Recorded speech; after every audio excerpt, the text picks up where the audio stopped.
BJP আৰু আৰএছএছৰ চেষ্টা থাকিবই যে কেনেদৰে অসমৰ মানুহৰ মাজত সংঘাত সৃষ্টি কৰা যায়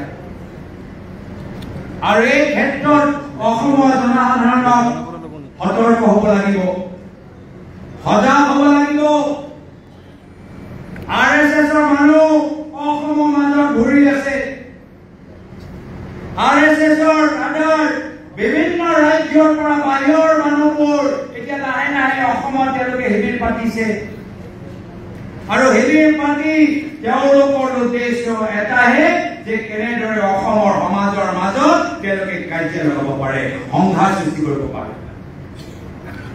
আৰু এই ক্ষেত্ৰত আমি অসম আৰক্ষীক আমি অনুৰোধ জনাইছো, আমি অসম আৰক্ষীক বিনম্ৰভাৱে অনুৰোধ জনাইছো যে বিভিন্ন ৰাজ্যৰ পৰা যে আৰএছএছৰ কাডাৰবোৰ অসমৰ চুকে কোণে বিভিন্ন গাঁৱৰ ভিতৰত সোমাইছে তেওঁলোকৰ ওপৰত চকু দিয়ক আৰু তেওঁলোকৰ তালিকা বনাওক।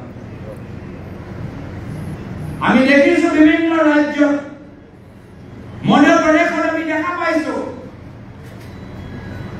যে মন্দিৰৰ বাহিৰত, ধৰ্মীয় অনুষ্ঠানৰ বাহিৰত কোনোবা দুষ্কৃতিকাৰী তাত মাংস পেলাই থৈ গৈছে, পুলিচে তদন্ত কৰে, মানুহ ধৰে, মানুহ ওলাই বিজেপিৰ হয়, মানুহ গম পাওঁ আৰএছএছৰ মানুহ। এয়া হৈছে তেওঁলোকৰ ৰাজনীতি।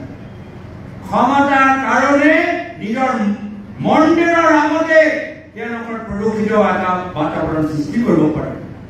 ক্ষমতাৰ কাৰণে সংঘাত সৃষ্টি কৰিবলৈ অসম আৰক্ষীৰ দায়িত্ব। যদি অসমখন ভাল পায়, অসমখনৰ ভিতৰত শান্তি বজাই ৰাখিবলৈ বিচাৰে, সংবিধানৰ মৰ্মে যদি তেওঁলোকে কামখিনি কৰিবলৈ বিচাৰে, বাহিৰৰ পৰা যে আৰএছএছ বজৰং দলৰ মানুহবোৰ সোমাইছে তেওঁলোকৰ ওপৰত চকু দিয়ক, তেওঁলোকৰ ওপৰত চকু দিয়ক। বিভিন্ন ৰাজ্যত আমি দেখা পাইছো, কেতিয়াবা ৰাজস্থানত, কেতিয়াবা মধ্য প্ৰদেশত, কেতিয়াবা উত্তৰ প্ৰদেশত, কেতিয়াবা বিহাৰত মন্দিৰৰ সন্মুখত তেওঁলোকে প্ৰদূষিত কৰিব আৰু ধৰা পৰিব বিজেপিয়ে মানুহ। আৰু এনেকুৱা স্থিতি তেওঁলোকে অসমখনৰ ভিতৰতো কৰিবলৈ বিচাৰিছে।